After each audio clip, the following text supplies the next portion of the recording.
नमस्कार, मैं हूं आपके साथ रथ राकेश टंडन और इस खास पेशकश जी हां, सच सुनो हिंदुस्तान में आपका स्वागत है। हाथरस की बेटी को इंसाफ कब मिलेगा, इस सवाल का जवाब देश जानना चाहता है और इसीलिए अब सीबीआई की टीम हाथरस के बुलगड़ी गांव पहुंच चुकी है और इसी खेत में गई जहां बेटी के साथ ज्यादती हुई थी। सीबीआई हर सबूत, हर एंगल की बारीकी से जांच कर रही है, तो क्या सीबीआई को इस जांच से हाथरस की बेटी को इंसाफ मिलेगा? हाथरस कांड में सबूतों ने बोला बेटी को इंसाफ मिलेगा पूरा।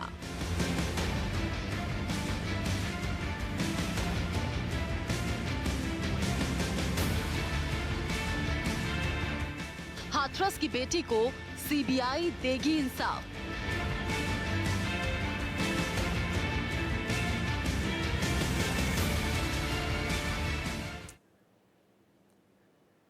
हाथरस केस से जुड़ी एक बड़ी खबर आपको बता दूं। हाथरस केस में आज सीबीआई आरोपियों से करेगी पूछताछ। आरोपियों को रिमांड पर भी ले सकती है सीबीआई।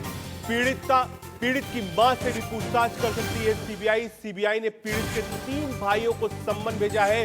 पीड़िता के भाइयों से भी पूछताछ करेगी सीबीआई। इस वक्त की बड़ी खबर आपको बता दें, आज जितने भी आरोपी हैं उनसे पूछताछ हो सकती है और सीबीआई उनको रिमांड पर भी ले सकती है, मना जा सकता है, रिग्रेशन भी हो सकता है और पीड़िता के परिवार वालों से भी सीबीआई पूछताछ कर सकती है। इस वक्त की बड़ी खबर आपको बता रहा हूं, हाथरस केस में सीबीआई आज आरोपियों से करेगी पूछताछ। आरोपियों को रिमांड पर भी ले सकती है सीबीआई। सीधे चलेंगे हाथरस, जहां से संवाददाता पीएन शर्मा जुड़ गए हैं। अब पीएन, क्या अपडेट है? क्या आज जितने भी आरोपी हैं, क्या उनसे सीबीआई पूछताछ करेगी जेल में जाकर, या फिर पहले उनको रिमांड पे लिया जाएगा, उसके बाद रिमांड पर लेने के बाद सीबीआई पूछताछ करेगी?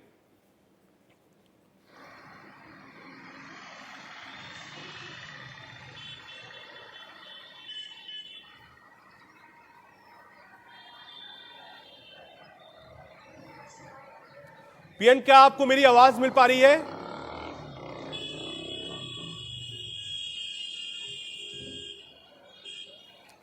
जी, एक बार फिर से आपको बता दें, अभी दोबारा चलेंगे हाथरस। पीएन, मेरे संवाददाता वहां से मुझसे जुड़ेंगे, लगता है आवाज पीएन तक नहीं पहुंच रही है। कोशिश करेंगे दोबारा पीएन के पास चलने की। इस वक्त की बड़ी खबर आपको बता रहे हैं, हाथरस केस में आज सीबीआई आरोपियों से पूछताछ करेगी।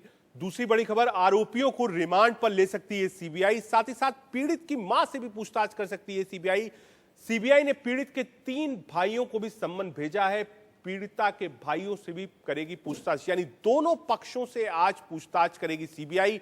आज की बड़ी खबर यही है, यानी आज कह सकते हैं आज जो शेड्यूल रहेगा सीबीआई का वो यही रहेगा कि दोनों पक्षों से पूछताछ होगी और बड़ा अपडेट यही होगा अगर सभी आरोपियों को सीबीआई अपने रिमांड पर लेती है, पूछताछ करती है और रिमांड पर लेने के बाद क्या एक बार फिर से क्राइम सीन रिक्रिएट करेगी, इस पर हमारी नजर रहेगी दिन भर की सीबीआई क्या करती है। लेकिन बड़ा अपडेट यही है कि आज रिमांड पर ले सकती है। जी हां, आज का सच हाथरस कांड से जुड़ा है, जिसे खंगालने के लिए सीबीआई मिशन हाथरस से जुड़ गई है। इसी को लेकर सीआईए मंगलवार को सीधे हाथरस के बुलगड़ी गांव पहुंची, उस जगह पहुंची जहां वारदात हुई थी। आपको बता दें कि सीबीआई ने हाथरस कांड के मुख्य आरोपी के खिलाफ गैंगरेप, हत्या का प्रयास और हत्या के साथ SC/XC एक्ट के तहत एफआईआर दर्ज की है। मतलब सीबीआई का मिशन हाथरस स्टार्ट हो गया है और यह रिपोर्ट सीबीआई के पहले दिन की जांच से जुड़ी है और पहले दिन सीबीआई के एक्शन कुछ लोगों को पसीना आ गया। के लिए 15 सदस्यीय सीबीआई की टीम सुबह करीब 11 बजे हाथरस पहुंची और पीड़ित परिवार के घर जाकर पूछताछ में जुट गई। साथ ही सीबीआई ने इस केस और घटना से जुड़े सभी अहम कागजात और केस डायरी को भी खंगाला। देखिए तस्वीरों में सीबीआई की टीम इस वक्त आ गई है पीड़िता के घर पर और पीड़िता के घर पर आकर यहां सीबीआई की टीम अब जैसा हम लोग लगातार बात कर रहे थे, अब सीबीआई की टीम कोशिश करेगी कि जो कुछ भी वो अभी तक जुटा पाई है उसके बाद परिवार के लोगों से एक एक करके बात करने की कोशिश, और ये बहुत अहम हो जाता है। एक तरीके से देखा जाए तो सीबीआई की टीम वाकई बहुत तेजी में नजर आ रही है। लगातार सीबीआई के अधिकारी कोई भी वक्त जाया नहीं कर रहे हैं। फोरेंसिक्स के लोग भी यहां पर पहुंचे हैं पीड़िता के घर पर।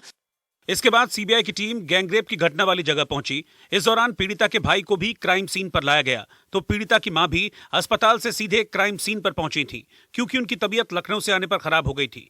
इस दौरान पीड़ित परिवार के भाई के बयानों के आधार पर क्राइम सीन रिक्रिएशन किया गया और मौका वारदात पर जांच टीम ने फीते की मदद से बाजरे के खेत की मैपिंग करते हुए ये जानने की कोशिश की कि जब लड़की के साथ गैंगरेप हो रहा था तब कौन कौन कहां और कितनी दूरी पर था, किसी ने आवाज क्यों नहीं सुनी और वारदात के बाद सबसे पहले पीड़ितों को किसने देखा। ठीक पीछे आप ये जो इस तरफ से आप मेरा कैमरा आपको दिखाएगा, ये जो काफिला आप देख रहे हैं, सीधा गाड़ियों का खड़ा हुआ काफिला, ये पूरा काफिला उत्तर प्रदेश पुलिस की गाड़ियां हैं इसमें और सीबीआई के अधिकारियों की गाड़ियां हैं इसमें, जो कि यहाँ पर आकर पहुंचा है।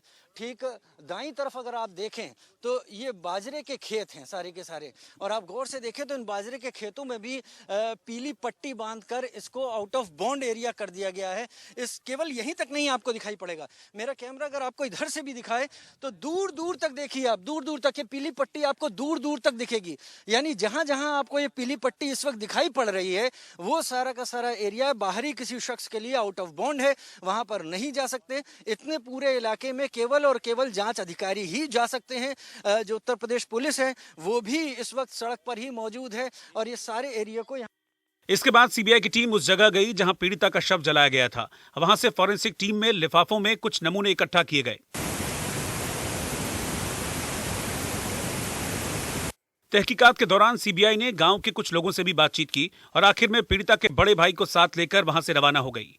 सीबीआई की टीम इस वक्त निकल गई है, यहाँ से ले गई है, यहाँ पर पीड़िता के भाई को भी अपने साथ यहाँ पर ले गई है। एक एक करके सीबीआई के तमाम अधिकारी लगातार निकलते जा रहे हैं। आप तो देख रहे होंगे सीबीआई के अधिकारी बिना किसी प्रतिक्रिया को दिए हुए, बिना किसी रिएक्शन को दिए हुए एक एक करके यहाँ से निकल रहे हैं। सारी जांच उन्होंने की है। 3 जगह गए जिसमें क्राइम स्पॉट था, जिसमें दाह संस्कार स्थल था और जिसमें पीड़िता का घर था। वहां से निकलकर ये तमाम सीबीआई अधिकारी पुलिस के साथ इस वक्त निकल गए। एक के बाद एक यहाँ से सीबीआई और पुलिस की गाड़ियां यहाँ से लगातार निकल रही हैं। इससे पहले सोमवार को हाईकोर्ट की लखनऊ बेंच में गैंगरेप पीड़िता के जबरन अंतिम संस्कार पर सुनवाई हुई। इस दौरान पीड़िता के परिवार के बयान लिए गए। कोर्ट ने यूपी पुलिस को फटकार भी लगाई। पीड़ित परिवार ने ट्रायल को यूपी से बाहर शिफ्ट करने की मांग की थी। एक्शन में सीबीआई है। सीबीआई क्या कुछ करेगी इसको जानने के लिए सीधे आपको एक बार फिर हाथरस ले सकता हूं, जहां हमारे संवाददाता पीएन शर्मा जुड़ गए। पीएन, क्या शेड्यूल है? बात यही आ रही है कि आज रिमांड पे सभी आरोपियों को ले सकती है सीबीआई, और जो विक्टिम की फैमिली है उनको भी भेजा है नोटिस कि उनसे भी बातचीत करना चाहती है। कल भी सीबीआई एक्शन में थी, हमने देखा कैसे वहां गांव में गई थी, कैसे वो भाइयों को बुलाया था। क्या आज आरोपियों को रिमांड पर लेगी सीबीआई? जी बिल्कुल, बता दें आपको जो कल का पूरा इसका क्राइम सीन रहा हो या अंत्येष्टि स्थल रहा हो और घर पे पूछताछ, उसके बाद में भाई को साथ में लेके जाना, 3 घंटे उससे पूछताछ करना, और आज टीम ने कहीं न कहीं अलीगढ़ मेडिकल में जाके डॉक्टरों से भी पूछताछ की है क्योंकि लंबा समय पीड़िता का वहां गुजरा था। उसके बाद आज दोनों भाइयों के लिए एक तरह से सूची बनाई गई है, दोनों भाइयों को पूछताछ करेगी। उसके बाद में कुछ ग्रामीण लोग हैं उनके साथ भी उसकी पूछताछ होनी है। जी नहीं, मैं ये जानना चाह रहा हूं कि क्या रिमांड पर लेगी? पहली बात, क्या क्राइम सीन जो था, जो बार बार कहा जा रहा था कि उसको रिक्रिएट किया जाएगा, आज फिर से तीनों भाइयों को बुलाया जा रहा है, विक्टिम की फैमिली को, तो क्या क्राइम सीन रिक्रिएट किया जाएगा? और दूसरी अहम बात आप ये बता रहे हैं कि जो डॉक्टर्स है, जहां पीड़िता को अस्पताल में ले जाया गया था, पोस्टमार्टम की जो रिपोर्ट है उस पर भी काफी सवाल उठे हैं। तो क्या सीबीआई जिन डॉक्टर्स की देखरेख में अंतिम समय पे विक्टिम थी उनसे भी पूछताछ करेगी? क्या पोस्टमार्टम जिन डॉक्टरों ने किया, जिन डॉक्टरों ने पोस्टमार्टम की रिपोर्ट बनाई और वो संदेह के घेरे में है, क्या उनसे भी आज पूछताछ कर सकती है सीबीआई?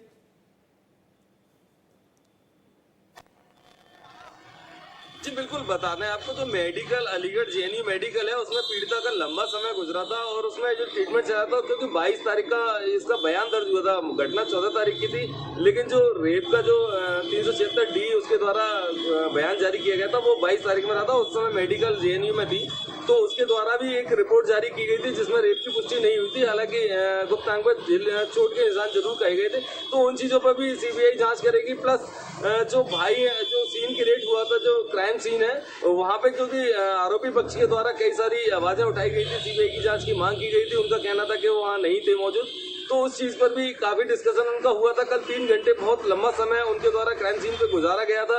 उसमें माँ भी उनकी शामिल थी, भाई भी शामिल था और मृतका के जो बुआ वगैरह थी वो भी शामिल थी। ये हम उम्मीद करते हैं कि सीबीआई की जो एफर्ट है वो सच सुनाएंगे हिंदुस्तान को कि आखिर सच क्या है हाथरस केस का। लेकिन हाथरस केस से जुड़ी एक और अपडेट आपको बता दूं, हाथरस केस में पीएफआई एजेंटों से ईडी करेगी आज पूछताछ। आज पूछताछ के लिए मथुरा जेल जाएगी ईडी। मथुरा की जेल में बंद है चारों आरोपी। हाथरस में दंगे की साजिश के लिए फंडिंग का आरोप है और आरोप यह है कि वहां पर जाति संघर्ष फैलाना चाहती थी पीएफआई।